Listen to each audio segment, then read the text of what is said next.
Gracias a todos los que durante la semana se han conectado a través de mi cuenta Gaby Neuropedia con gran interés en el tema de hoy, en el live que hemos titulado Genética y Autismo Revelando Misterios. He recibido muchísimas preguntas, espero que este live pueda aclarar muchas de ellas con mi invitado de honor. Para las nuevas personas que se han conectado a mi cuenta y no me conocen, soy especialista en puericultura y pediatría, en neurología pediátrica. Entre otras cosas, soy locutora y escritora y me encanta compartir con ustedes mi más reciente publicación, mi libro El autismo puertas adentro, que pueden conseguir en el link de mi bio. Los va a enlazar directamente con Amazon, donde lo pueden descargar. Es un libro completamente en español. Además, es un libro interactivo. Van a encontrar en su interior códigos QR que ustedes pueden escanear con su teléfono y los va a enlazar a información de muchísimo valor, a videos, y van a poder conocer los rostros de todas las personas que tuvimos la oportunidad de participar en este proyecto. Saludo a todos, a mis estudiantes, como los quiero. Gracias por siempre estar pendiente y acompañarme. No quiero ocupar más tiempo y restarle tiempo a mi invitado de hoy. Voy a presentar a un gran amigo a quien admiro y quiero muchísimo. Tuve la oportunidad de estudiar con él, somos de la misma universidad, pero además coincidimos cuando yo estaba estudiando neuropediatría, él estaba también haciendo neurología de adultos, y ahí pues pude ver en mis propios pies esa maravilla de ser humano. Es una persona súper brillante, además también tiene gran interés en la docencia, como yo, fuimos profesores de la Universidad del Zulia. Y bueno, Carlos Chávez es especialista en neurología, también en genética médica, es doctor en ciencias médicas y docente y coordinador de neurogenética del posgrado en neurología del Hospital Universitario de Maracaibo, en el que con mucha honra yo me formé como neurólogo pediatra. Actualmente se va a conectar desde Chile, reside en San Pablo de Coquimbo y de verdad este live lo teníamos pendiente desde hace mucho, pero bueno, gracias a Dios se pudo dar el día de hoy. Voy a tratar de hacer lo posible con ustedes en este tiempo. Ya lo estoy conectando, vamos a esperar que se conecte. Ahí está, ay, qué bueno, Oh, que sí te puedo ver. hola, Gaby querida. Qué ¿Me escuchas bien? preciosa estás, sí. Sí, voy rapidito para que me dé tiempo de hacer la Qué transformación. gusto, no, qué gusto, qué placer, qué gran presentación. Me siento extraordinariamente honrado de poder compartir contigo. Esto te lo debía hace rato, Gaby. Sí, Hace rato así es. y bueno, de verdad que me contenta muchísimo poder complacerte en esta oportunidad. Y bueno, y hablar de un tema tan fabuloso y por supuesto tan extenso como corresponde a la genética del autismo. Okay, sé que hay muchas, pero muchas incógnitas que te han realizado todos estos días. Bien, Sí, y bueno, muchísimo. trataremos en lo posible de llenar todas las expectativas. ¿Ok? A Y todos los bueno, que y se aquí están estoy. conectando, Sí, a todos los que se ok. están conectando en este momento a través de nuestra cuenta Gabina Europea y a través de la cuenta de Carlos, les recuerdo que en la parte inferior del Instagram hay un icono que tiene un signo de interrogación por el cual ustedes van a poder hacer las preguntas y trataré en la medida de lo posible de responder todas las preguntas en vivo. Cuando Sí, ya casi son las 7 de la noche, desde este rincón del planeta llamado Houston, les saluda María Gabriela Jiménez, neurólogo pediatra, y en este momento estoy encantada de saludar a mi colega y amigo, el doctor Carlos Chávez, neurólogo de adultos y además especialista en genética, para aclararnos las dudas sobre genética y autismo. Trataremos de hablar en el lenguaje más simple para que todos puedan comprender de una manera global, porque de esto pudiéramos hablar por largo tiempo, por horas, sí. pero bueno, haremos lo posible. Bueno, aquí te están diciendo tu club de fans que eres el mejor neurólogo de la bolita del mundo. ¿Qué te puedo decir? Ah, sí. Déjame ver. Aquí Ah, están escribiendo tus fans. es que ese es mi primo y él sabe que lo amo. Ok, Gracias, Carlos, primo, yo gracias. tengo un listón de preguntas Ya. que la gente me fue haciendo por todos los medios, tanto mamás como también algunos colegas pediatras y de otras Sí. especialidades con interés en el tema. Mi primera pregunta sería, ¿qué papel papel juega la genética en el trastorno del espectro del autismo y cuál es la estadística actual en el porcentaje de heredabilidad? Ok, primero que todo y lo más importante, entender que, bueno, se ve todo desde el paradigma de la neurodiversidad actualmente y eso ha ayudado muchísimo a la inclusión y obviamente a tratar de forzar el destino, como digo yo, pero hemos echado a un lado este modelo genético o este modelo de enfermedad, ¿ok? Que pues bueno, viene implícito en nuestros genes, ¿bien? Y como sabemos, pues la genética se encarga de estudiar cómo se heredan las enfermedades en la familia y por supuesto el autismo no escapa de ello, ¿ok? Y quizás en la práctica, para hacerlo un poco más sencillo y que lo entiendan nuestros invitados, aquí tengo un modelo, ¿ok? De la molécula de ADN, ¿bien? Entonces, lo que observamos acá realmente es nuestro destino. ¿Tú crees en el destino, Gaby? Dime. Bueno, yo creo en Dios. Resulta que el destino está escrito y precisamente el ADN es una magnífica obra de Dios, ¿ok? El De ADN acuerdo. se sintetizó, de hecho, a partir de, digamos, de un lenguaje sencillo, porque solamente tiene 4 letras, ¿ok? Que corresponden a las bases adenina, timina, guanina y citosina. Pero que estas 4 letras pueden formar codones, es decir, los codones son 3 moléculas de estos nucleótidos que permitirán generar aminoácidos que a la final se concretan en proteínas. Sabemos que estas proteínas formarán estructuras como hormonas, factores de transcripción, que van a influir sobre el destino del neurodesarrollo.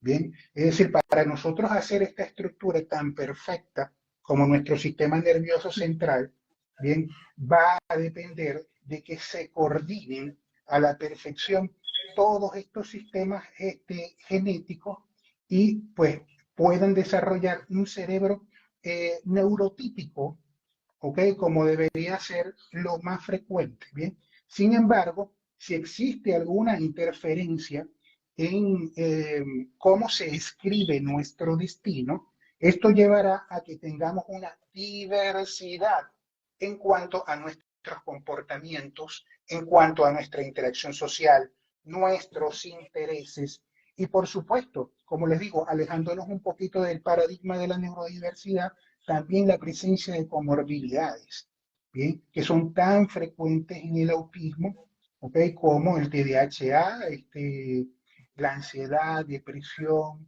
la esquizofrenia, ¿ok? El trastorno obsesivo compulsivo y bueno, y en general otras condiciones médicas que podrían verse con mayor frecuencia en el autismo. Ahora, yo te decía en estos días que el autismo es el fenotipo conductual más genético más prevalente en la población mundial. Porque el CDC, el Centro de Control de Prevención y Enfermedades, solo para el 2022 daba la estadística que teníamos de 1 a 44 afectados. Sin embargo, hoy, en 2024, 1 de 36. ¿Okay? Lo que quiere decir que se está estrechando cada vez más el número de individuos con autismo. ¿Bien? Así Cuando yo que estudié neuropediatría, yo recuerdo que la data que nosotros manejábamos en aquel momento era que el autismo, vamos a decir, el 80% era primario, no se sabía la causa y era sí, difícilmente llegar al origen y poder responderle a los papás, la causa es por X, por esta razón. Y apenas entre un 10 y un 30% era secundario a enfermedades genéticas, virus que afectaban a la mamá en el embarazo, lo he mencionado mucho, el citomegalovirus, el claro, Zika, etcétera. Esta cifra ha cambiado, este sí, porcentaje en que apenas decíamos apenas un 10 a un 30% secundario a algunas condiciones ya, genéticas, que hoy ya, justamente ya, subí un ya, ya, video ya, de ya, 10, de ya, las ya 10 más vamos. frecuentes. Fíjate que tenemos 40 años de evolución de la genética del autismo. Los primeros estudios que se realizaron, quizás en los años 70, tienen que ver más con estadísticas de heredabilidad. La heredabilidad es un índice y ese índice se mide en gemelos. O sea, es decir, que los primeros estudios que se realizaron fueron en gemelos monocigotos y dicigotos. Recordando que los gemelos monocigotos son los gemelos idénticos, ¿ok? Que vienen de un solo cigoto. Y que los dicigotos son los que se forman a partir de dos óvulos diferentes. El tema es que uno estima que una determinada enfermedad o condición, si un gemelo monocigoto la tiene, el otro también.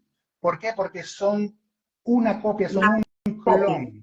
son un clon el uno del otro.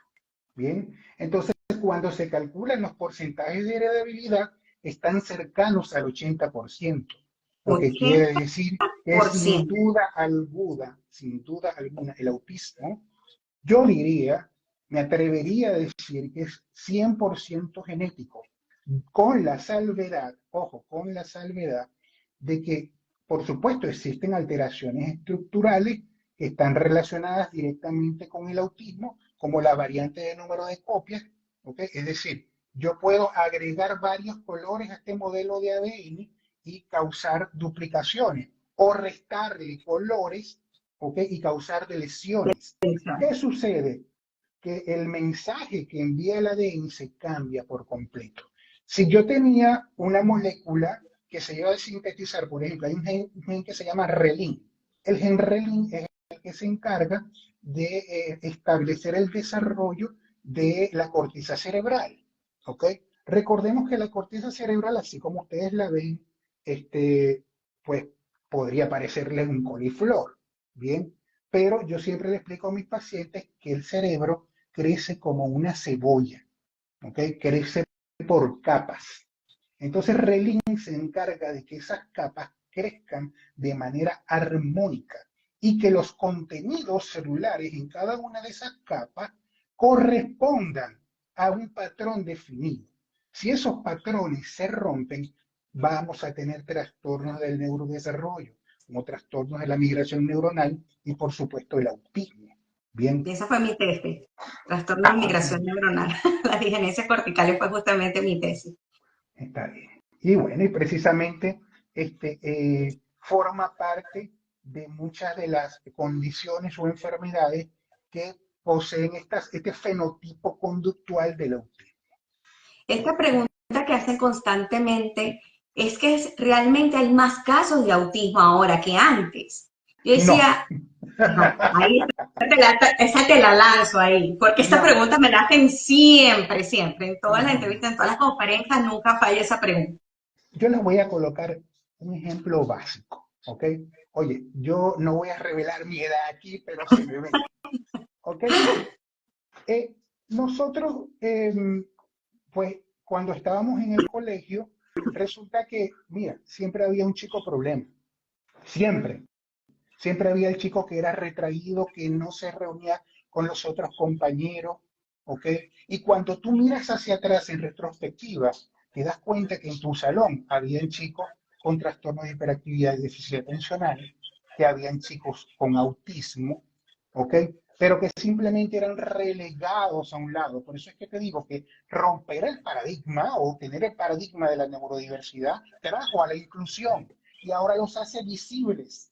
Entonces, claro, mejoran los criterios clínicos, porque lo primero de todo es estudiar el fenotipo conductual, mejoran los criterios clínicos y eureka.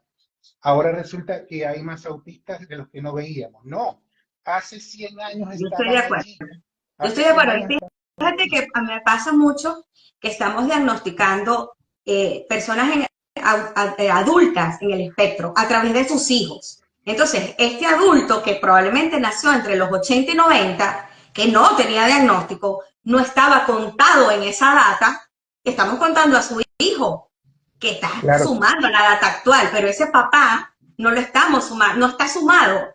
Entonces, por supuesto, esto lo estoy viendo con muchísima frecuencia, que estamos hablando, viendo al niño y encontramos que dentro de su familia está el papá, el tío y otras, no solamente autismo, sino la comorbilidad con otras condiciones como y bien lo en la dijiste. medida que en la observación clínica seamos más detallistas, Y como leía en estos días al doctor Joaquín Peña, que colocaba, decía que estaba como el quinto signo vital.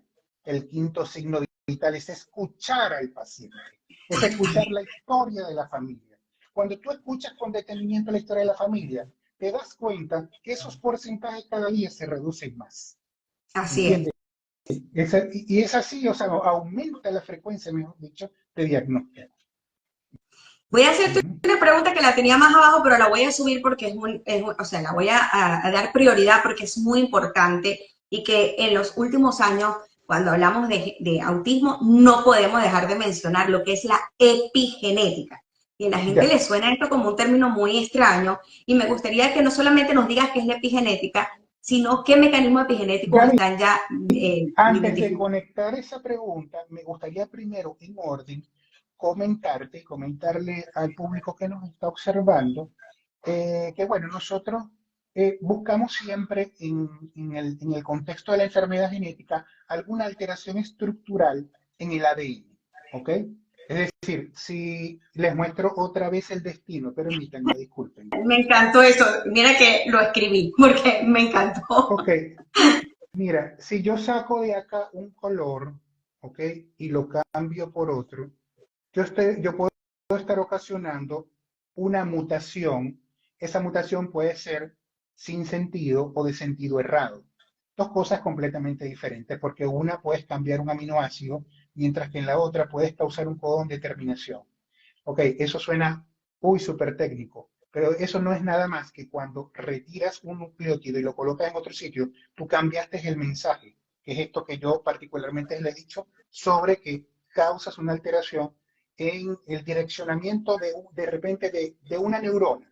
Por ejemplo, una neurona piramidal que debería estar localizada, no sé, ponte, en la capa 3 no, aparece entonces en la capa 4, es de menor tamaño, las dendritas han disminuido. ¿Okay? Ya eso está influyendo sobre el fenotipo conductual de un individuo y estamos hablando de una alteración estructural directo sobre el ADN. O simplemente, mira, algún factor exógeno externo provoca un cambio en el número en el conteo de las variantes y causamos deleciones o causamos duplicaciones. Bien, estos son como parte de los mecanismos fundamentales o mejor estudiados en el 40% de los pacientes o de los individuos con autismo. El 40%. ¿Okay? Ya. Y esto obviamente Alteraciones estructurales de nuestro ADN corresponden al 40% de los casos de al autismo. 40%. Y ojo, que estamos hablando del ADN que codifica para proteínas. ¿Ve? Y eso corresponde nada más al 1%. Pero el resto, vamos a decir, el 99, 98% es lo que antiguamente se conocía como ADN basura, pero ahora se sabe que es un ADN estructural, que si tú realizas alguna modificación sobre él, va a cambiar también cómo se describe o cómo se construye el mensaje. ¿Ve? Y eso termina provocando también deficiencias, por ejemplo, en receptores y neurotransmisores que están vinculados con el autismo. Ahora, más allá del daño estructural, vienen los cambios epigenéticos. ¿Ok? Entonces, los cambios epigenéticos tienen que ver sobre modificaciones externas que no influyen directamente sobre la estructura del ADN. ¿Ok? Un gran ejemplo, y bueno, para que recordemos un poquito de la química que veíamos en bachillerato, si se acuerdan de los grupos metilo, hablábamos de las metilaciones en algunas sustancias, ¿ok? El ADN, el ácido desoxirribonucleico, es precisamente una sustancia que tiene enlaces que pueden ser metilados. En la medida que esos grupos metilos se unen, pueden suceder dos cosas. Usted puede activar un gen, ¿okay?, que perjudique el crecimiento, desarrollo y diferenciación de una neurona. ¿Ok? También como puede silenciar un gen del crecimiento, que son llamados también oncogenes, pero que sabemos que son genes que están relacionados con el crecimiento neuronal. Usted puede silenciarlo, supóngase, en la tercera semana del desarrollo y causar un defecto del cierre del tubo neural. Bien, y eso obviamente traer consecuencias sobre el fenotipo de ese individuo y por supuesto acarrear trastornos conductuales como los que son observados en los individuos con autismo. Bien, y ahí es donde caemos o salimos del idiopático a hablar del autismo que es sindrómico. Bien, es ahí donde entonces tenemos que establecer el modelo genético, el modelo médico, porque estos pacientes requieren atenciones médicas, estos pacientes requieren tratamiento. ¿Ok? No es que, como dicen por allí, la diversidad no necesita cura. No. O sea, hay diversidad que sí requiere de tratamiento y para eso la genética tiene que identificar con precisión quiénes son esos pacientes que dentro de este espectro autista requieren tratamientos especializados. En este contexto y según tu opinión, ¿tú dirías que a todas las personas que podamos identificar dentro del espectro deberíamos pedirle valoración genética o seleccionar o cuáles son los criterios de selección? Gaby, Este paciente sí lo voy a referir a genética y este no, en tu Gaby, no, opinión. Gaby, en mi opinión y en la de nuestros maestros, lo primero que uno tiene cuando se enfrenta a un paciente es el examen clínico, la anamnesis. ¿Ok?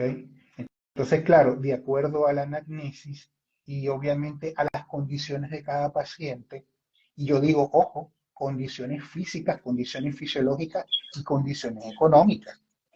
Por ¿Ok? supuesto, Entonces, sí. ahí tú puedes decidir si vas a solicitar algún estudio especializado.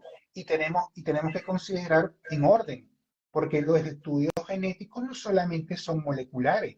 Y cuando me refiero a moleculares, ok, pueden ser, ahora tenemos estudios de paneles de genes.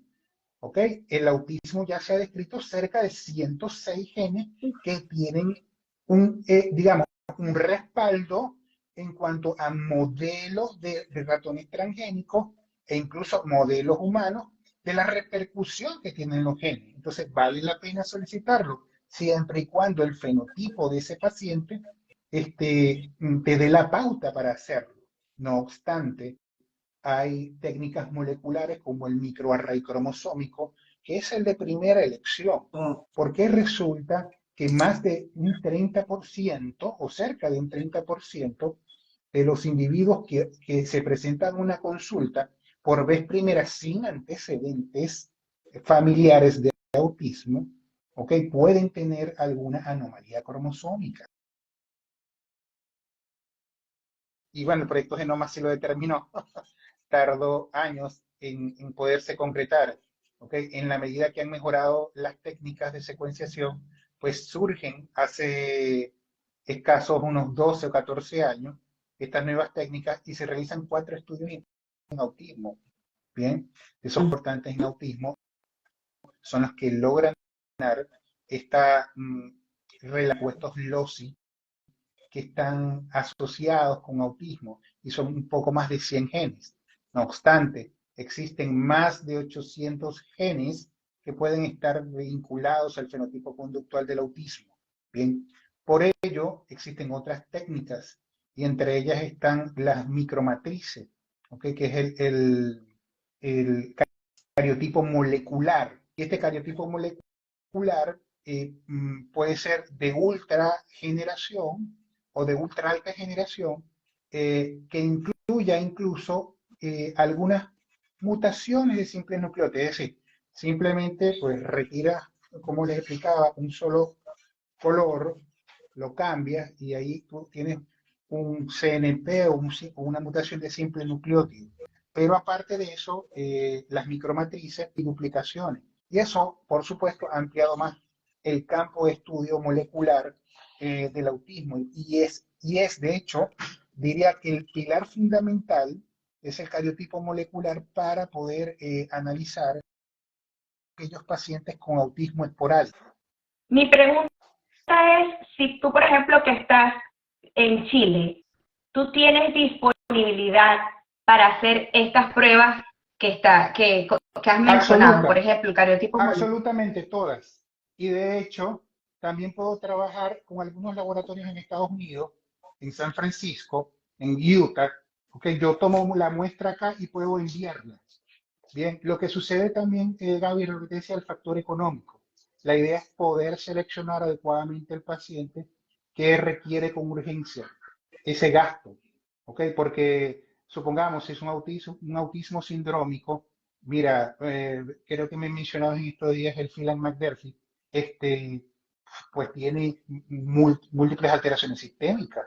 Entonces, oye, yo Sí. prefiero tratarle alguna arritmia cardíaca o algún CIA o CIB, algo importante que ese paciente requiera a gastar en una prueba molecular, porque en cierta manera, pues yo sé que por las estadísticas es una de las anomalías de lesiones estructurales más frecuentes.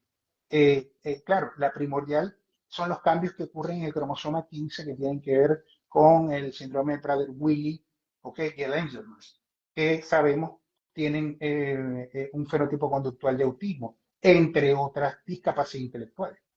¿Bien? Por ahí había alguien Entonces, preguntando, y creo que tuve oportunidad de medio, lo vi leyendo, y quiero conectar con lo que estoy conversando, que si le solicitaría una prueba molecular a un paciente que tiene un autismo nivel 1, ¿ok?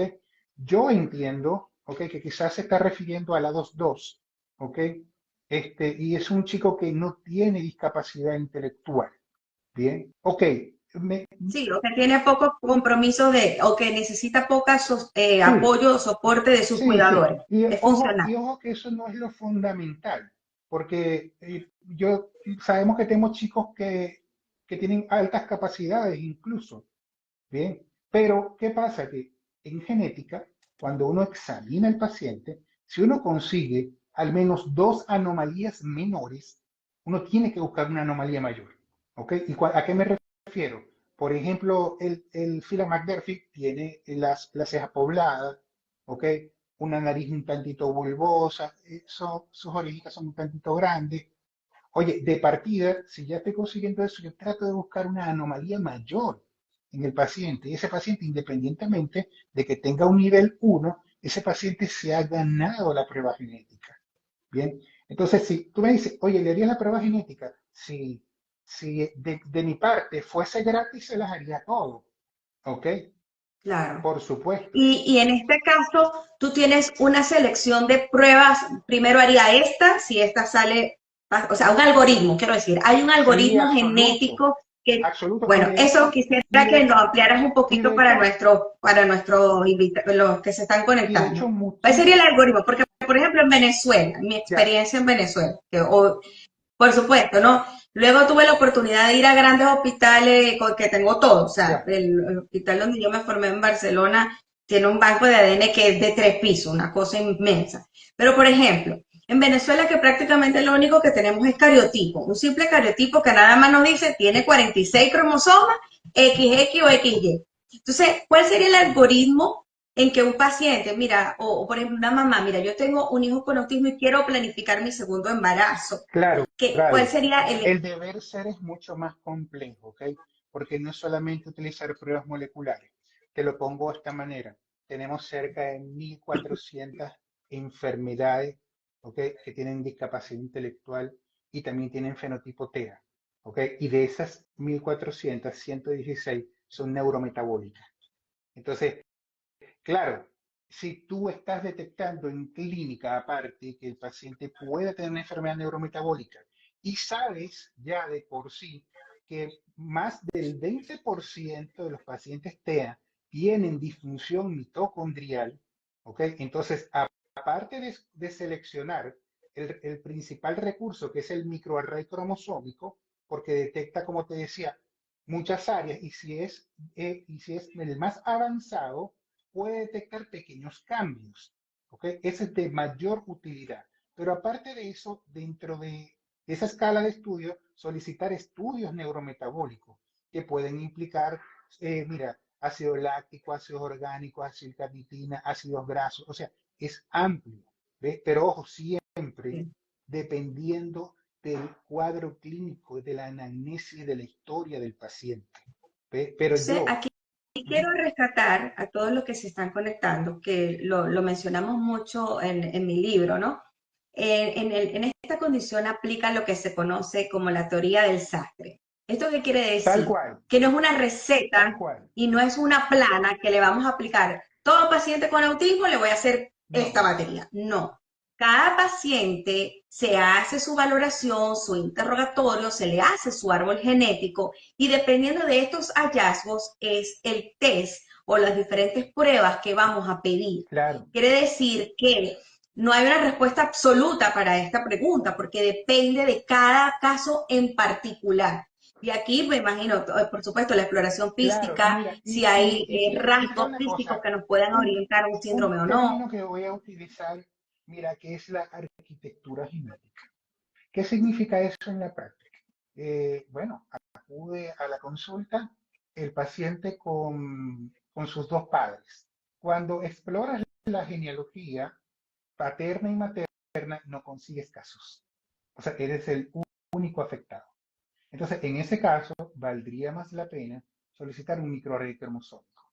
Pero ahora está este otro tipo de paciente que tiene un papá o una mamá que está afectado. ¿Ok? Entonces es más razonable en ese caso solicitar un trío del genoma.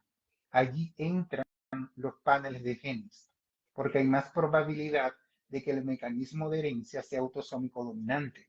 Bien, o Y en la este caso, investigas tanto al paciente sí, como a señor. sus padres. Sí, señor. El otro es que tienes una hermandad de afectados con padres sanos, abuelos sanos. Entonces eso te está indicando que puede ser autosómico recesivo. ¿Ve? Y en esos casos también utilizamos los paneles de genes. Y en cuanto el riesgo de tener un hijo afectado va a depender de los resultados de los estudios. Porque si tú consigues alguna alteración cromosómica, ejemplo, en algún chico, y no está en el papá, no está en la mamá, puede ser que ese riesgo sea mucho más bajo.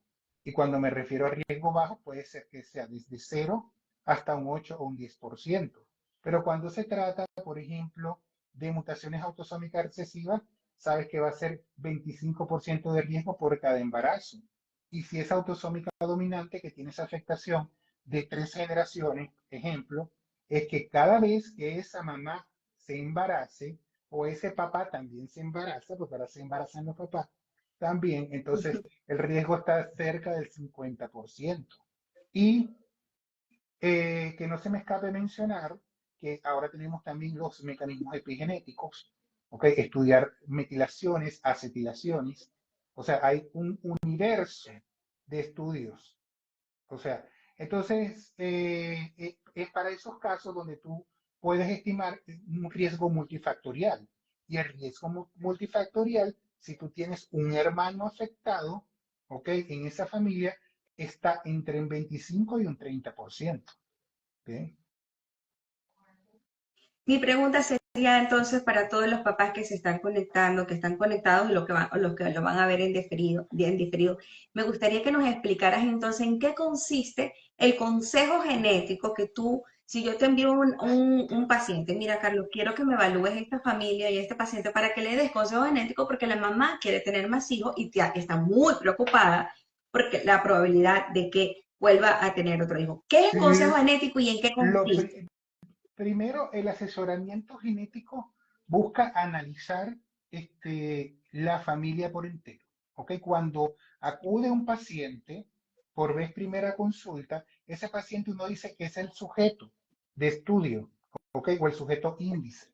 Sin embargo, ¿ok? Ese sujeto índice es toda una familia. No es solamente evaluar al paciente, es evaluar toda la familia, antecedentes de enfermedades, antecedentes de exposición a factores ambientales, ¿bien? Y antecedentes de condiciones neurodiversas en esa familia, ¿ve? Y de acuerdo a eso, primero tú puedes estimar un riesgo. Ese riesgo puede ser al principio empírico, ¿ve? Como te mencionaba, dependiendo de la estructura o la arquitectura genética de esa familia. Pero lo primordial es cuando ya tú tienes estudiada la familia con su árbol genealógico, es decidir cuál es la prueba que se va a solicitar. Y una vez que tú tienes la certeza de qué está causando ese fenotipo conductual de autismo, si ese autismo es sindrómico o es idiopático, entonces ahí cuando tú tomas decisiones sobre hablarles de riesgo en el embarazo, ¿ok? Porque, ojo también, el hecho de que tengas alto riesgo de tener un hijo con autismo. Por ejemplo, que tengas un riesgo de un 50%. Si ya tú identificas una mutación y tú tienes las posibilidades económicas de hacer diagnóstico preimplantación, fabuloso. Pero para aquel que no la tiene, quiero decirles que el autismo no es una condición que sea incompatible con la vida. Es decir, tú no vas a dejar de tener hijos, ¿ok? Porque todos te vayan a salir autistas, ¿ok? Porque cuando uno se casa, ¿ok? O cuando uno decide tener pareja, o sea, uno aspira a la perfección, porque es así, porque el ser humano es así, ¿bien? Pero si lamentablemente, bueno, mira, no sucede, lo que Dios ha decidido en este destino, ¿ok? Uno tiene que aceptarlo, ¿ok? Ahora, ¿se puede forzar el cambio del destino? Claro que se puede forzar el cambio del destino, ¿ok? Y de hecho, para eso son los estudios moleculares y genéticos que se están realizando y que cada vez van a poder, digamos, tipificar y reconocer con mayor fidelidad los fenotipos conductuales de autismo. Bien, y por supuesto vendrán otras técnicas más avanzadas para poder incluso corregir mutaciones. ¿Ok? De hecho, ya tenemos la edición genética. O sea que es posible más adelante realizar un cambio de intraútero. ¿Ve? Me están Ujú. preguntando aquí en WhatsApp, pregúntale al doctor qué es fenotipo conductual. Mira, eso lo he definido yo de la siguiente manera. Fíjate que algunas condiciones genéticas, y pongo un ejemplo, la distrofia miotónica. Bien, la distrofia miotónica puede tener las características de comportamiento similares al autismo, ¿ok? Y que me disculpen lo que voy a decir, los pacientes con distrofia miotónica son insoportables, algunos, sí, son de mal genio, ¿ves? Y ojo, no todos, porque eso depende del tipo de mutación incluso que tengan, ¿ves? Entonces eso es algo un poquito más complejo. Entonces, esas características de comportamiento de un individuo es cuando uno habla de fenotipo conductual, recordando que cuando hablamos de fenotipo hablamos de las características que pueden ser físicas, fisiológicas, es decir, el color de los ojos, el color del cabello, el color de la piel. A eso nos referimos con el fenotipo. En este caso, el Exacto. fenotipo Otro con... ejemplo que yo Ujú. siempre pongo cuando explico el fenotipo conductual, por ejemplo, en el Prader-Willi, Claro, esta conducta de esta tendencia a comer compulsivamente, o sea, es, es identificable este comportamiento en este síndrome es muy frecuente, o sea, el ajá, comportamiento déjame decirte una a cosa unido de este, muy importante de lo que dices, que esa voracidad, esa tú no lo observas en todos los individuos con autismo, sino más bien hay que pelear con ellos, porque muchos tienen ¿a hasta qué como? trastornos de percepción sensorial, entonces Sí, lo que quieren comer es frecuentísimo, pasta con mantequilla, exacto. ¿entendés? Entonces, Entonces, eso es lo que llamamos fenotipo conductual y es muy claro, importante que cuando, que es justamente nosotros lo que buscamos en la consulta, eso, cómo se comporta este paciente, esos si tiene pequeños estas detalles, características que se llaman fenotipo, bueno, tiene un fenotipo conductual compatible con claro, entonces esta entidad. esos pequeños detalles más una genealogía adecuada es lo que permite escoger cuál será el mejor recurso para realizar el diagnóstico. Si tengo un hijo en el espectro y no sé si es genético o no sé si, y no sé si viene del padre o la madre, ¿debo ir siempre al genetista para que me oriente en relación a mis próximos hijos? Absolutamente. Es precisamente de lo que estamos conversando.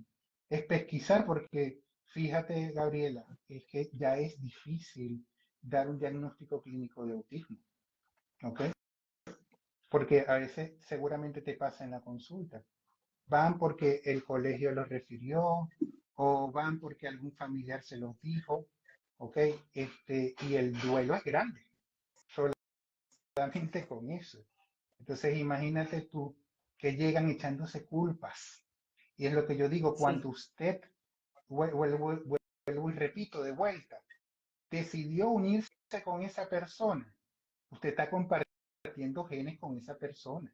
Y ese hijo es de los dos. estamos compartiendo el destino. Están Sí, compartiendo el me destino. encanta. Ese hijo es de los dos. Y ahí ninguno Así es es. culpable. Ahora, fíjate una cosa muy importante.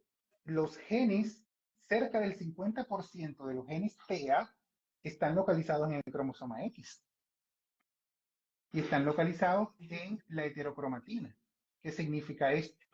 Esta heterocromatina es cuando se organiza el ADN y esos genes pueden estar de alguna manera silenciados, ¿ok? Pero luego la heterocromatina, en el momento que se requiera, ella se activa para provocar el desarrollo y crecimiento de las neuronas, por ejemplo, ¿ve? O permitir el mantenimiento en cuanto a proteólisis en el interior del citosol neuronal.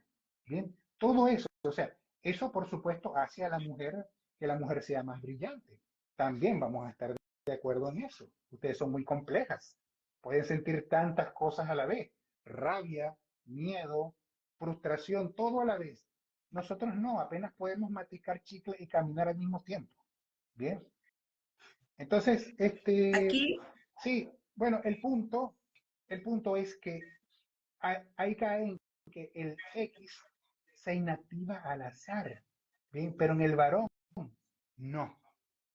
En el varón tiene que estar activo, cosa que no sucede en la hembra. En la hembra se inactiva y se rechaza hacia un lado del núcleo, ¿ves? Entonces, de acuerdo a los genes que contengan, se va a dar la expresión y va a depender de si la mayor contribución es por parte de los genes maternos como la causa fundamental del TEA, o que sea una mutación mitocondrial, ejemplo, y que sea una mutación mitocondrial no solo del genoma mitocondrial, ¿okay? Que sabemos que es exclusivamente materno, sino que hay parte de los complejos que forman parte del complejo mitocondrial que están dentro del genoma, directamente nuclear. ¿Sí? Así que podrían ser también condiciones autosómicas dominantes y venir del papá. Así que bueno, hay contribución de lado y lado. Así que si tenemos autismo, hay que acudir igual al genetista.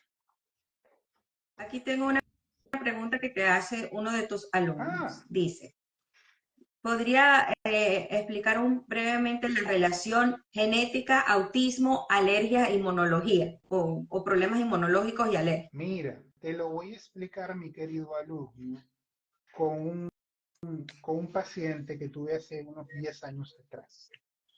Resulta que esta paciente tenía epilepsia, tenía el fenotipo conductual de autismo y tenía el síndrome de Hobb. El síndrome de Hobb se caracteriza por que tienen hiper-IgE, la inmunoglobulina E por las nubes. Tenían múltiples lesiones urticarias, dermatitis. Y casualmente, cada vez que se alimentaba, ejemplo, mira, de harinas, ¿bien? Así como les digo, en la onda de la deficiencia o de absorción del gluten o alergia al gluten, ¿bien? La microbiota, que ahora está muy de moda, también influye sobre incluso los cambios de comportamiento. Entonces ya yo sabía cuando se le había ocurrido darle algún alimento que contenía harina, ¿okay? Porque se descompensaba tanto el autismo como la epilepsia. ¿Sí? Oh, ¿Qué quiero decir con esto? Tú puedes tener una mutación desde desde un receptor o desde un canal de sodio. Ejemplo, canal de sodio de voltaje tipo 2, que ya se ha demostrado que hay fenotipos de autismo.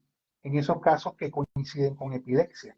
Pero que tú puedas tener incluso un síndrome de genes contiguo por una microdeleción y haber afectado el complejo mayor de compatibilidad. ¿Ves? Y dar y que esto de alguna manera incida sobre cambios alérgicos en los chicos con autismo. ¿Okay? Quiero romper también yo lo llamo misticismo, ¿ok? Pero yo creo que a veces las madres tienen razón y yo no las culpo, de que le colocan a los chicos a veces algunas restricciones dietéticas importantes, ¿ok? Y hay pacientes que mejoran, pero es razonable por lo que comentábamos. Algunos chicos con autismo tienen enfermedades neurometabólicas y cuando estas madres hacen las correcciones y los pacientes mejoran, ojo, esa es una alarma de que tienes que estudiar mejor ese paciente. o que aparezcan fenómenos inmunológicos. Entonces tienes que estudiar el paciente con una citometría de flujo y concentraciones de inmunoglobulina para ver si tienen una inmunodeficiencia primaria. Y buscar el locis o el locus, ese estudiante mío está entendiendo lo que le estoy diciendo, es el locis o es el Espero. locus, ¿ok? En el que puede coincidir con el fenotipo del trastorno de conducta, ¿ok? Y una inmunodeficiencia primaria. La señora que dice, buenas noches, ¿el autismo se puede detectar en un solo examen o solo por los comportamientos? Gracias.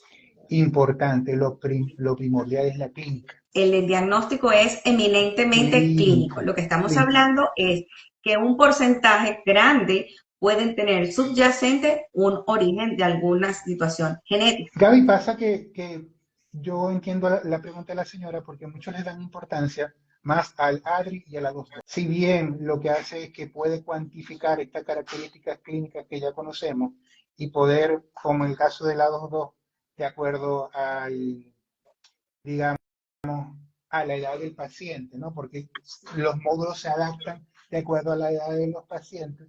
Entonces, digamos que te permite, de cierta manera, diferenciar el contexto de otras situaciones neurodiversas, ¿ok? Y darle una puntuación hasta allí. Pero de resto, si no tiene una evaluación clínica, no, olvídalo, no es posible diagnosticar. Y aparte que hay que buscar comorbilidades asociadas que debamos corregir en esos chicos, sobre todo tan importante como el TDAH, porque eso va a repercutir no solamente en un chico que ya tiene un trastorno de comunicación y de interacción social, sino que también va a tener un trastorno del aprendizaje, que puede ser corregible con tratamiento.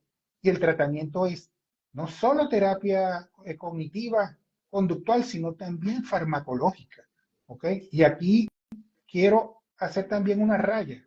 Cuando uno trata a un chico o cuando uno trata incluso a un adulto, no es para convertirlo en un zombie. ¿Ok? Claro, algunos padres dirán, oye, es que, mira, yo le di esa pastilla a mi hijo y le hizo mal. Ah, se la diste una sola vez, le dio dolor de cabeza y no se la diste más. O le causó somnolencia. Bueno, sí, todo eso puede ocurrir hasta que el chico se adapte. ¿Ok? Sabemos los médicos identificar cuáles son los efectos adversos más importantes que nosotros sabemos que debemos retirar la medicación. Y ojo, 25 al 50% de los chicos con autismo tienen alteraciones en los citocromos P450. ¿Qué quiere decir eso? Que podría algún medicamento desde el paracetamol matarlo, caerle mal. Mal, Claro, o no tener la evolución sí, esperada así de que puede sencillo. tener en Pero cualquier eso no es paciente algo que que tú no puedas tenga el... predecir en este momento. Quizás en la medida que evolucionemos con los análisis moleculares y sean más económicos y estén disponibles en cualquier hospital, tú dices, oye, le voy a pedir un perfil de citocromo P450 para ver qué medicamento le va a caer mal. Eso es hacia allá vamos. Por eso es que yo veo la importancia de tratar de todo el que podamos hacerle su prueba molecular, si así los padres también lo quieren y lo desean, hacerlo porque estamos cultivando, estamos cosechando para el futuro. Porque muchas de esas anomalías que se consigan, tanto cromosómicas como en genes o como epigenéticas, van a quedar en un banco. ¿Ok? Y recuérdate que cuando uno pide a veces una prueba molecular, vienen variantes de significado incierto. Y son variantes de Es significado incierto. frecuentísimo que en este momento son variantes de significado incierto, pero a lo mejor en un futuro ya es un gen conocido como que origen de tal condición. Claro, porque yo puedo solicitar esa prueba, sale una variante de significado incierto y puede que sea un gen que esté relacionado, suponte, con la producción de dopamina. Oye, pero ¿qué pasa? Que ningún consorcio va a escoger un solo paciente para montar un modelo animal para estudiarlo. No, eso no va a pasar. Tienen que reunir varias veces esa variante que se repita y que sea tan significativa que valga la pena estudiar si tiene si hay alguna alteración patogénica y que está relacionada con el fenotipo del autismo. Aquí pregunta, bueno, el doctor vive en Chile, pero es venezolano y viaja con frecuencia a Venezuela. Pregunta, doctor, ¿usted sabe si en Venezuela estas pruebas están disponibles? No, no, y no gracias al gobierno revolucionario, lo siento, lo tengo que decir, todo el mundo sabe que yo soy de ultraderecha y Tu de derecha, postura, lo saben. sabemos. Sí, sí, todo el mundo lo sabe. Mira, ya son 8 años fuera de Venezuela. Hace 8 años fuera de Venezuela, ya de hecho no podíamos nosotros enviar muestras de sangre al exterior. Teníamos un laboratorio, no le voy a hacer publicidad, pero ese laboratorio se encargaba en ocasiones de solicitar algunos anticuerpos para algunas enfermedades neurológicas y podíamos resolverlo. Pero los estudios moleculares simplemente en este momento imposible. Y esto es, con esta pregunta quiero hacer la reflexión que el diagnóstico de autismo no se hace por una prueba No, genética. El diagnóstico de autismo es claro, clínico. Lo hacen los especialistas que estamos entrenados para eso. Nos apoyamos de estudios o de un equipo multidisciplinario que incluye el genetista cuando tenemos ese caso que estamos seleccionando en esta familia. Tenemos varios pacientes o varias personas que están en el espectro, probablemente tienen un componente genético en ese paciente. Vale la pena que invirtamos los recursos para hacerle el estudio, pero no va a cambiar, es decir, lo que quiero transmitir es que el hecho de que tengamos el panel genético completo o no, no va a cambiar lo que tenemos que hacer. no, Y lo que tenemos que hacer es eso. intervenir, ayudar, trabajar, terapias, buscar. Mira, El hecho de que tengamos esa información es hay una que valía, torcer pero el no va a destino, restar lo que tenemos hay que que hacer. torcer el destino. Y es lo que hacen los padres cuando acuden por primera vez al neurólogo y el neurólogo diagnostica el autismo. Y es ponerse manos a la obra con ese niño, darle amor, ¿ok? Darle dedicación. Y como decías tú y lo dices, y por cierto, es que yo tengo que recomendar, discúlpame, un libro que a mí me parece maravilloso que todos tienen que leerlo, ¿ok?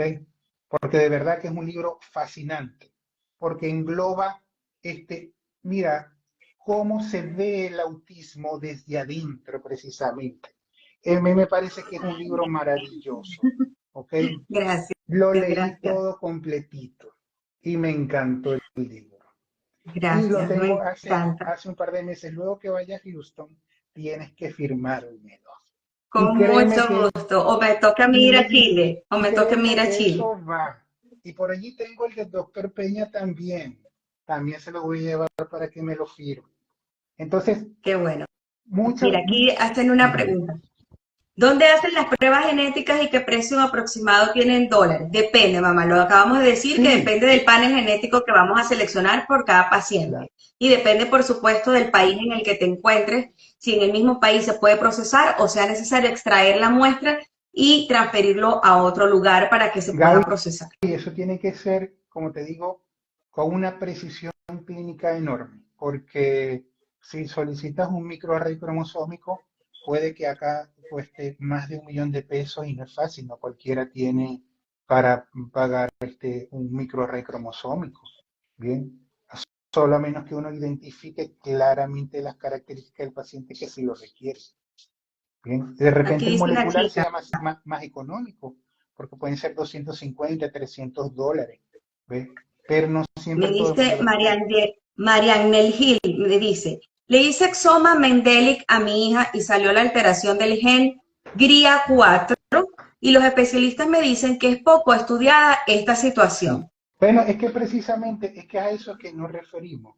¿Ok? A veces van a tener algunos genes que pueden resultar benignos o lo que llamamos post de significado incierto y hasta no poder tener suficiente evidencia, los grandes laboratorios o los grandes consorcios no reúnen para diseñar modelos genéticos.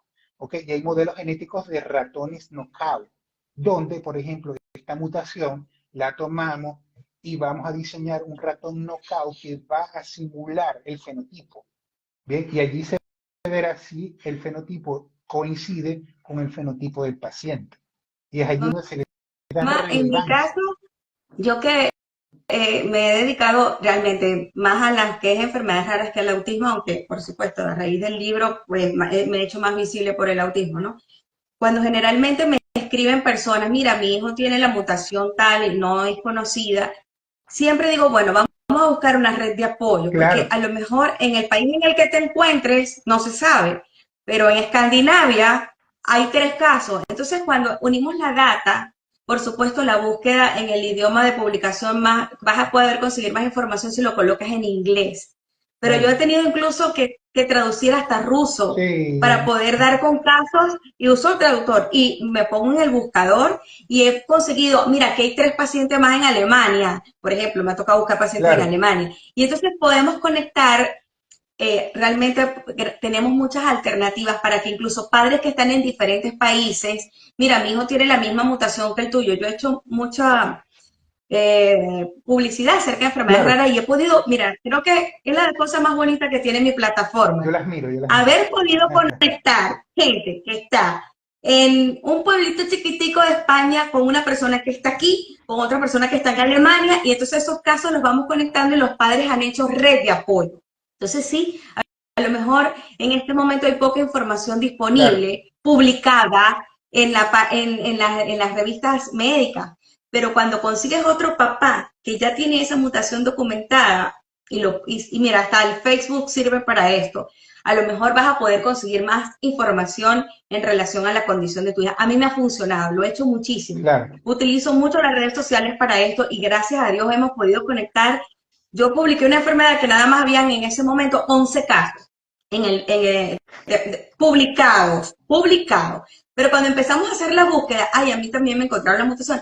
Ya había más de 100 y pico, solo que no estaban publicados.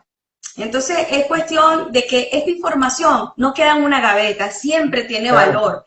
Y a lo mejor esta información que estamos detectando en este momento, este gen que acabamos de pesquisar en este momento, ¿no? En 10 años es posible que nos veas a nosotros en una conferencia diciendo el gen MR4 es una de las causas documentadas actualmente de claro. autismo, porque la ciencia funciona así, es algo dinámico que va cambiando. Esta pregunta me parece importante. ¿Hay alguna manera de prevenir el autismo desde una perspectiva genética? Difícil cambiar el destino. Sí, Difícil hay que cambiar el cambiar destino, muchos pero factores. ¿qué sucede? Que hay factores que pueden ser modificables, ¿ok? Y obviamente eso tiene que ver directamente con el embarazo. Mira, Gabriela, parece mentira. Pero, ejemplo, lo más importante, el control perinatal. Hay madres que acuden al control prenatal y hacen todo al revés de lo que les dice el ginecólogo. Le dice, oye, mira, tienes que tomar reposo. No. Salen, como dice George Harry, van a una fiesta y se bajan y le dan con todo. ¿Ok? Yo comentaba en un live que tuve la semana Ujú. pasada que de verdad estamos expuestos a tantas tóxicos, a Claro, tantas cosas que nocivas. Yo en estos días un obstetra lo comenté, me contaba que una de sus pacientes había utilizado un tinte para el cabello que teóricamente era natural claro, y se pintó el pelo así como de rojo. Y el líquido amniótico se había teñido el cabello como 2 o 3 semanas antes del parto. El líquido amniótico salió teñido del mismo color que la señora se aplicó en el cabello. ¿Qué quiero claro. decir con esto? Que aunque no tengamos noción de lo que estamos haciendo, hasta el esmalte de uña, el protector solar, que todo el mundo nos tenemos que bañar de protector solar en el órgano más extenso que tenemos, que es la piel. ¿Cuánto aluminio tiene el Claro. protector solar? En fin, lo que queremos decir es que existen muchísimas cosas que sí podemos hacer para prevenir, no solo el autismo, cáncer, que también tiene Claro, un peso claro. genético enorme y que definitivamente en la medida que tengamos prácticas más saludables en nuestra alimentación, en nuestros hábitos, podemos Y prevenir le eso. permite. Quiero contar una anécdota. Cuando yo apenas estaba empezando neurología, bueno, realmente mi cara no me ayuda mucho porque No, cuando te quedó, empezaba me vos veía sois como bella, bella de demasiado los joven, años. me veía como demasiado joven, entonces como que no transmitía experiencia. Uno de mis primeros pacientes era una señora que llega con su hijo que estaba en el espectro. Llega el señor, eran de origen árabe, creo que eran libaneses. Llega el señor y me dice, y esta niña es la que me dice que mi hijo es autista. Y se molestó. Recuerdo que tiró la puerta de mi Sí, consultorio, no. Y repudia en la cultura árabe, es común esto, que repudió a la esposa, se divorcia de ella, se muda para otro país, se casa con otra persona y con esa otra persona, una esposa completamente diferente, tiene también un hijo con autismo. Entonces, la prevención aquí es como entre comillas, porque es difícil saber qué factor ha intervenido en que la condición esté presente en mi casa. Pero en la medida que podamos prevenir o que podamos limitar la exposición a cosas que sí sabemos que hacen daño, al cigarrillo, al alcohol, a la droga, a un montón de cosas que ya está estudiado, que hacen daño, sobre todo en el momento del embarazo, y como dijo Carlos, el control prenatal es sumamente importante para que podamos tener la menor probabilidad de que este bebé vaya a salir con autismo o con cualquier otra condición. Hey, todos, absolutamente todos, tenemos un riesgo de 3 a 5% de tener cualquier enfermedad genética, cualquiera. ¿Okay? Entonces, bueno, yo por ejemplo que soy celíaca, ajá. yo soy celíaca y de las malas. Soy la única hasta este momento diagnosticada en mi familia, o sea, no hay más nadie que sea celíaco sino yo. ¿Y qué voy a hacer? Lo que siempre digo, abrazo mi diagnóstico, ahora soy celíaca, no puedo comer gluten y un montón de cosas, tengo que mirar las etiquetas de todo y es así. Pero te digo, Tenemos que... nos adaptamos y repito nuevamente el paradigma de neurodiversidad, torcemos el destino y lo Mira, torcemos para aquí una nuestros hijos. señora nos dice, Jessie Letnar nos dice, ella cuenta que tenía un niño con autismo, que tuvo un embarazo completamente feliz y sin problema, pero trabajó de peluquera todos los meses, peluquera, y había muchísima contaminación a mi alrededor. Miren, una peluquería, que Claro. hay latas, que hay tantos químicos, el olor, los esmaltes que tienen un olor impresionante, las acetonas y Cualquier todos los cantidad de químicos que se sustancias utilizan para que remover. causan ruptura del ADN. Entonces, ¿qué pasa? Que al causar ruptura de ADN, nosotros tenemos sistemas que se encargan de enmendar la lesión, pero esos sistemas se pueden equivocar. Y ahí es donde sobrevienen estas mutaciones que te comentaba, simplemente cambiar un nucleótido y cambiaste el destino. Y cambiaste el destino. Mm. Entonces, bueno, ya estamos sobre la hora. Sí. Creo que nos queda para una pregunta o dos preguntas más. Aquí dice una colega, mi hijo es autista y su hermano por parte de padre también es neurodivergente, tiene TDAH. Recuérdense que estos Son trastornos del espectros. neurodesarrollo tienen Sí, la capacidad de absolutamente. estar superpuestos. Pues es común que tengamos uno sobre otro, tres, o sea, es muy, muy frecuente. Y permíteme hacer una aclaratoria allí. Cuando hablamos de impronta, que no lo conversé, la impronta es un marcaje, es una condición epigenética. Tú marcas el ADN y dices, oye, voy a activar un alelo que está relacionado con condiciones dentro del espectro, tanto autista como el TDAH. Y lo voy a sembrar en los espermatozoides. Porque resulta que esa marca se quita y tú puedes tener algo que se llama mosaicismo germinal. Entonces tú le buscas la mutación al papá en sangre y no la tiene. Y la mamá no la tiene.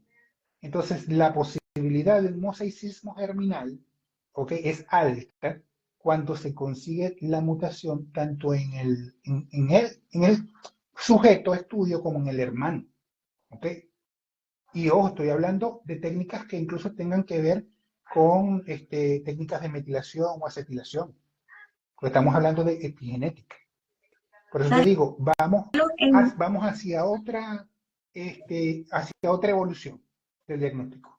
No, tú te vas a tener trabajo toda la vida porque la genética ahora es la protagonista Sí, en todo. sí, en todo. Carlos, yo te tengo una pregunta. Desde tu perspectiva, ¿cuál es el avance científico en el área genética más importante en relación al autismo? O sea, según tu perspectiva, ¿cuál es, en los últimos años tú puedes decir, mira, este reconocimiento, este descubrimiento genético es demasiado valioso en el área de autismo? No, para mí, sin duda alguna, la secuenciación de nueva generación. Porque, como te digo, teníamos el conocimiento de que solamente el 2% del genoma codificaba para proteínas. Ahora con la secuenciación de nueva generación empezamos a explorar nuevos mundos dentro del ADN. ¿Ok? Y de hecho, suponte que, y te voy a poner un ejemplo con el doctor Ernesto Solís, mi amigo, mi hermano. Él se encargó de estudiar autismo, ¿ok? En relacionada con el receptor de GABA, casi 20 años de eso, ¿ok? Y casi 10 años después explota la secuenciación de de siguiente generación y de tener, qué sé yo, 5 losis, o sea, 5 genes, te pongo un ejemplo como 5 genes, pasamos a tener 106 y luego explotó y pasamos a tener 956 genes. Entonces, esto ha revolucionado por completo Sí, es el que estudio de los cuando trastornos yo estudié neurológicos. neurología, cuando me formé como neuropediatra, yo tenía la lista de los genes y podía memorizar la lista porque no era Claro. tanto, pero ahora es No, ¿sabes qué imposible. sí La hicieron? lista son páginas de páginas de páginas de la cantidad de genes que llamamos los genes candidatos para No, autismo. no.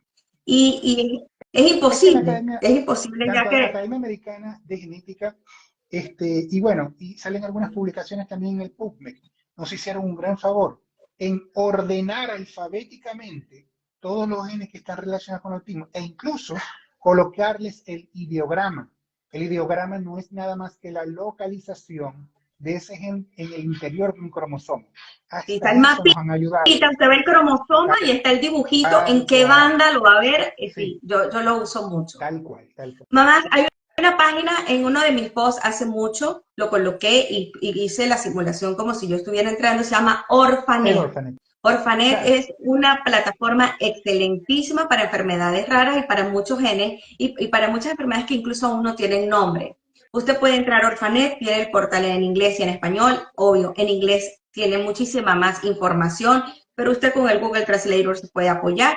Usted puede colocar la mutación que tiene su hijo allí y le va a dar una información valiosa. Si está bien estudiada, le va a dar justamente hasta el dibujo del cromosoma con las bandas y todo donde usted lo puede ubicar. Le va a dar la prevalencia, la incidencia, los síntomas y el pronóstico. Que aquí voy con otra pregunta que me dice mi mamá, una mamá. Dice, si el autismo es de origen genético, ¿puedo predecir la evolución en la vida adulta de mi hija? ¿Qué puedo esperar? Eso depende a lo que se refiera con predecir, qué es lo que queremos predecir, porque también depende si estamos hablando de un autismo sindrómico. ¿Ok? En el autismo sindrómico y suponte mm, una mutación en el FMR1, ¿ok? Síndrome de X frágil. ¿De qué frase? Resulta que el síndrome de X frágil es una mutación que es fetal X dominante, pero que tiene un mecanismo mutacional que difiere de todos, que es que la repetición de trinucleótidos. Entonces, los fenotipos van a variar de acuerdo a esa repetición de trinucleótidos. Puedes tener un chico que está dentro del fenotipo conductual del autismo, pero que podría desarrollar una ataxia. Y eso podríamos determinarlo haciendo un análisis molecular del número de repeticiones que tenga el individuo. Hay Y a otra esto cosa, yo le agregaría, mamá, falla ovárica prematura, amiga. Falla ovárica prematura. También se puede determinar con ese tipo de estudios moleculares de mutaciones de trinucleótidos. y con esta idea yo quiero terminar, ya para irnos despidiendo, diciendo una pequeña reflexión. Y siempre me lo preguntan, ¿no? El pronóstico de autismo no depende de la severidad, que sea grado 1, grado 2 o grado 3. Depende de la familia. Claro, Usted puede tener un niño grado 3, pero esas mamás que yo abrazo porque me las quiero llevar para mi casa. Son esas mamás que van a la terapia, estimulan tal, ponen música, no sé qué, hacen todo y ponen las circunstancias a su alrededor en pro de que el niño mejore. Y tienes por otro lado un niño con autismo 1, un Asperger, antes sí, llamado Asperger, de alto funcionamiento, pero no le paran, no explotan sus capacidades, no miran, no ven qué altas capacidades tiene, cuáles son sus habilidades, cuáles son sus fortalezas.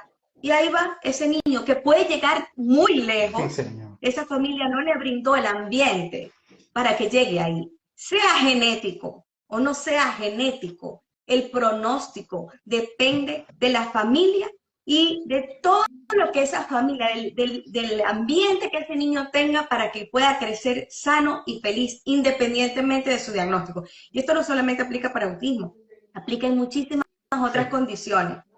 En cuanto a la familia pueda involucrarse y el tiempo de duelo, que es el objetivo de este libro, acortar el tiempo de duelo y que puedan aceptar la condición no como una enfermedad, una condición de vida en la que hay muchísimo por hacer. ¿Es agotador? Sí. ¿Es difícil? Sí. La crianza en general, tengas un niño en el espectro o no, es complicada porque no tenemos el manual para papás. Vamos aprendiendo sobre la marcha. Pero en la medida que usted abrace el diagnóstico y diga, bueno, tiene autismo, no sé si es genético o no es genético, ¿qué tengo que hacer ahora? ¿A dónde voy a ir? claro, Sí, la genética nos aporta muchísima información, por supuesto que sí, sobre todo lo que decía Carlos, buscar comorbilidades o malformaciones mayores. Bueno, tiene autismo, pero es sindrómico, tiene el síndrome Jiménez X, pero tiene además un problema claro. renal. El problema renal sí puede Las comprometer la vida, prioridades, entonces claro, me hay que tengo que priorizar, ocupar de ese claro. problema también o de esa situación. Dice aquí una chica, mi niño está diagnosticado con nivel 3, no ha tenido dicha evaluación genética, pero si la hermanita, hija del mismo padre y madre, no tienen autismo, ¿alguna explicación? Gracias. Bueno, mamá, lo que dijimos al principio del live, en este caso podrías buscar un consejo genético, hacer el Claro, árbol genético. Si ven mis posts atrás, yo hago un árbol genético en vivo ahí en Instagram de un paciente con Duchenne y hago las 3 generaciones y explico cómo se construye el árbol genético. El live se llama Novio Desesperado.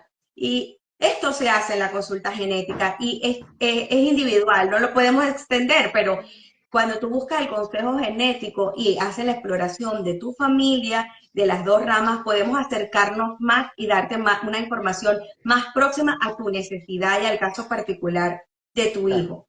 Una reflexión, y esto es para todos los padres, este, sobre todo quienes están dudosos o tienen algún conocido que está dudoso al respecto del diagnóstico clínico de su hijo con autismo.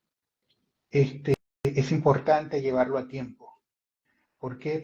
Porque yo veo pacientes adultos con autismo, con trastornos de ansiedad, con un trastorno bipolar, eh, y bueno, con diferentes enfermedades psiquiátricas. Pero hay un paciente en particular que en algún momento me dijo, doctor, él tiene 20 años, me dijo, doctor, tanto que le decían a mi papá que yo era diferente al resto, tanto que le decían, y nunca me llegó, o sea, no me llegó a tiempo. Y ahora yo tengo que lidiar con esta desesperación, que quiero estudiar, pero no puedo salir de mi habitación. Entonces, Dice una chica, ¿se puede detectar siendo adulto? sí, ¿El claro, autismo se puede detectar siendo adulto? sí, Por supuesto que absolutamente, sí. pues, por criterio clínico. Y si incluso tiene una historia que sea susceptible de alguna anormalidad genética, se debe estudiar. ¿Por qué? Porque allí no está coartada de que esa persona con autismo quiera tener familia. Exactamente. Ujú. Bueno, Carlos, muchísimas gracias por tu tiempo. Yo sé que tenemos además una hora de diferencia y bueno, ha sido aquí muchísimas preguntas que trataremos de contestar trataré de contestarlas individualmente. El live va a quedar grabado y luego voy en mi canal de YouTube, como es igual, Gaby Neuropedia, todos los live que hemos hecho los pueden conseguir ahí ya editados, así van a trato de que sea lo más limpio posible y sin la menor cantidad de interrupciones. Carlos, ¿alguna reflexión final con la que te quieras despedir? Mira, yo creo que he cerrado con esta que te he comentado, o sea, si nosotros podemos influir positivamente en el futuro de nuestros hijos, ¿ok? El momento es ahora, ahora, hay que tomar la decisión justo en este instante, buscar ayuda con el diagnóstico, buscar ayuda con el tratamiento conductual de nuestros niños, porque nosotros no somos para siempre. Esos Así niños van a quedar, es. después van a ser adultos y tienen que ser autosuficientes, tienen que ser independientes, en la medida de lo posible, por supuesto. a sabiendas de que hay chicos que tienen discapacidad intelectual importante que probablemente requieran ayuda permanente, pero aquellos que sí lo van a lograr, e incluso lo que decía esa señora allí, que no, que me lo diagnosticaron con autismo nivel 3. Yo he visto autismos nivel 3 brillantes graduándose de universitario, ¿ok? Yo Pero también. ¿por qué? Porque una prueba les dijo que tenía nivel 3 cuando estaban niños, ¿ok? Los chicos no eran fluentes, cerca de un tercio puede que no sean fluentes, pero hay otros Es que variable, llegan a los 5 o 6 años y arrancan a hablar. ya arrancan, así ¿Me es. entiendes? Entonces, el momento es ahora. Y por favor, yo les agradezco a todos, compren el libro que es maravilloso, pero bellísimo. Les va a ayudar mucho y les va a orientar a esos padres que tienen dudas. ¿Ok? Un placer, Gaby. Gracias, Carlos. Yo quiero terminar diciendo, en este tiempo que estuve en silencio después de mi accidente y bueno, me dio chance de reflexionar muchas cosas, el tema de autismo se ha romantizado Eso, mucho y no es el objetivo. Yo no busco eso en esta plataforma. Realmente, como dije, el objetivo de esta plataforma es, uno, hacer visibles las enfermedades raras, porque a esa gente les dan la espalda, por eso les llaman enfermedades huérfanas, porque nadie les para y este es el espacio para ello. Y me ha dado tantas satisfacciones y por supuesto hacer visible la neurodivergencia, hacer visible las personas neurodivergentes cómo viven, pero no para romantizar y poner música de violines a fondo, no, es para darles herramientas de valor y con evidencia científica, porque hay muchísimo intrusismo profesional, muchísimas personas que venden la cura mágica del autismo y de otras condiciones, entendiendo que no se curan porque no son enfermedades. Entonces, en la medida que nosotros nos empoderemos con el conocimiento y conocimiento veraz, conocimiento científico, no conocimiento empírico porque alguien me lo dijo, porque me lo contó una vecina, no. Cuando usted escoja con quién voy a llevar a mi hijo, revise las credenciales, revise qué experiencia tiene, realmente me va a aportar, me va a ayudar. Porque lamentablemente la consulta de redes sociales no es suficiente. Entonces, mi últimas palabras es, las eh, penúltimas, porque las últimas son cuando uno se muere. bueno, mis penúltimas palabras para cerrar este live que ha estado maravilloso, Carlos. Yo te agradezco muchísimo tu tiempo y todo. Yo tomé muchos apuntes, de verdad. Yo siempre tomo apuntes de mis invitados porque después amplío información y voy poniendo cápsulas en mis redes para que pueda complementarse de forma visible, ¿no? Y la idea que estamos aquí es para ayudar. Le acabo de brindar una consulta genética gratuita que es costosa en muchos países. En muchos países no hay genetista, tiene que ir a trasladarse horas, 10 horas hasta llegar a la Son capital sumamente de ese país escasos, para, igual acá son sumamente son muy escasos. escasos, igual que los neuropediatras, Sí, no somos hasta los muchos. neurólogos son Y muy esta pocos. vez, Carlos, un abrazo grande, espero, si no vienes para acá, me No, tocará ir a mí, ir a Chile también. créeme que tengo que ir porque tengo algo sumamente valioso allá en Houston que ir a ver, que es mi hijo pequeño, como dicen, mi guagua acá en Chile, que tiene 24 años y necesito ¡Oh! ir a verlo.